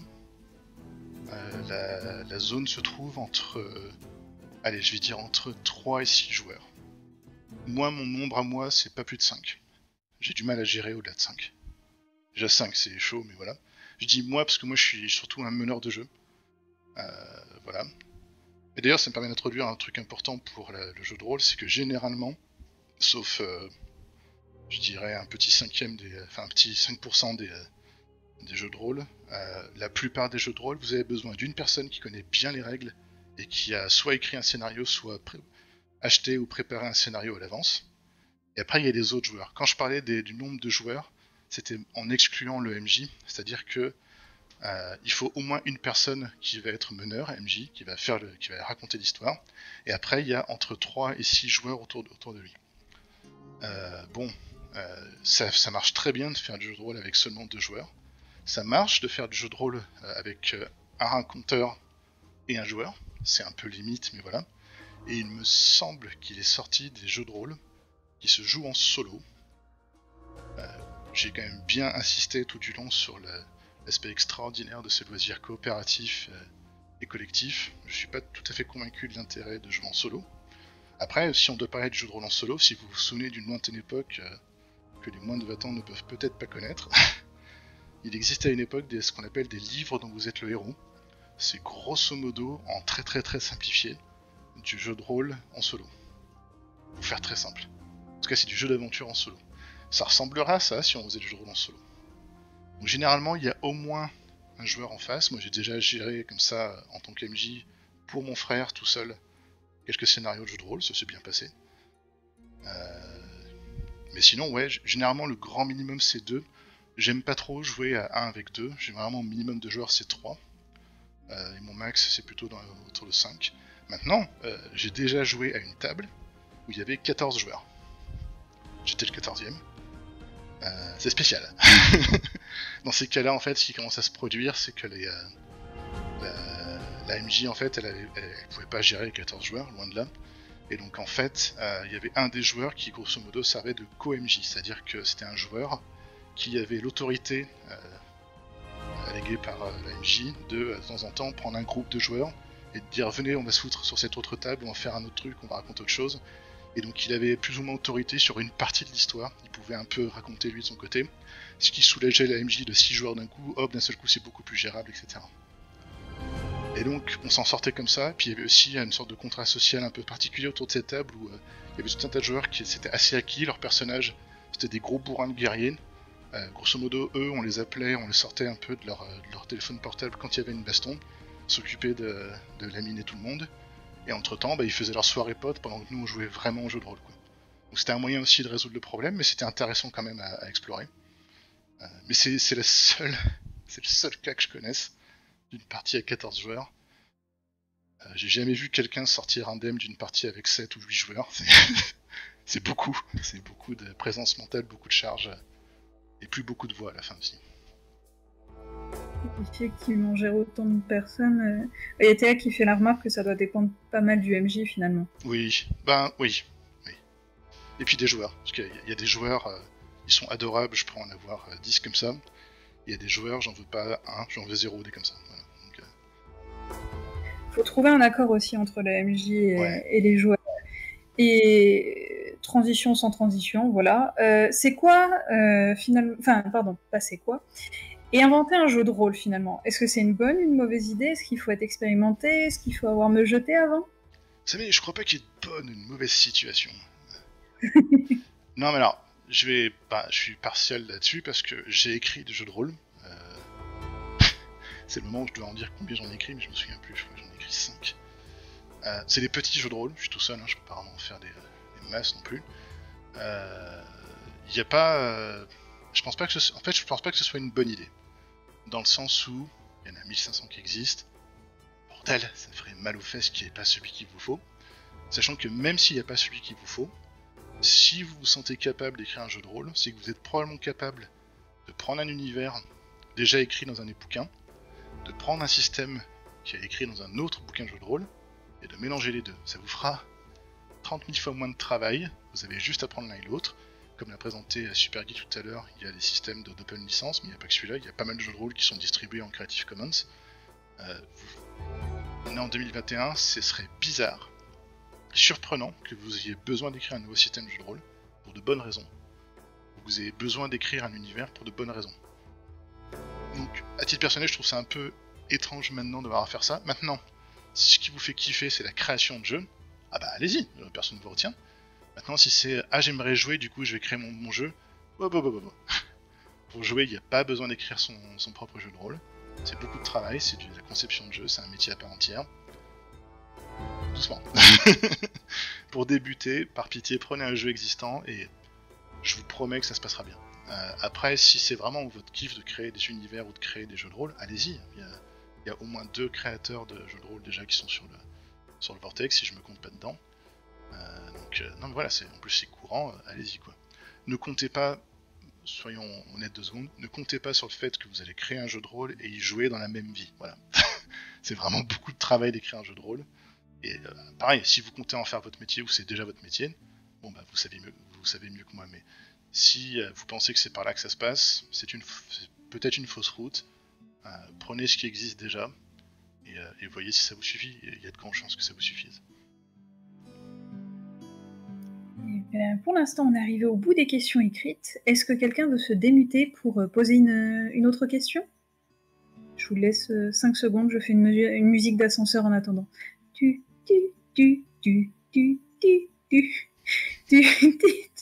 Non bon, on va s'arrêter, je vois personne se démute.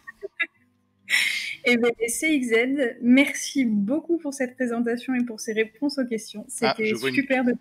Je vois aussi une question de Ekoeren Kerwen, je prononce très mal, désolé. Parce que j'ai déjà testé avec plusieurs MJ. C'est pas tout à fait pareil que ce que j'ai expliqué tout à l'heure. Je vois que tu as écrit la question pendant que j'y ai répondu. J'ai déjà testé le jeu de rôle à plusieurs MJ, littéralement. C'est fun, mais c'est compliqué. Donc pour présenter, ça je vais faire un peu d'autopromo, j'ai écrit un jeu de rôle à une époque qui s'appelle Criminality Deadline Prison. C'est un jeu de rôle en dystopie qui parle de...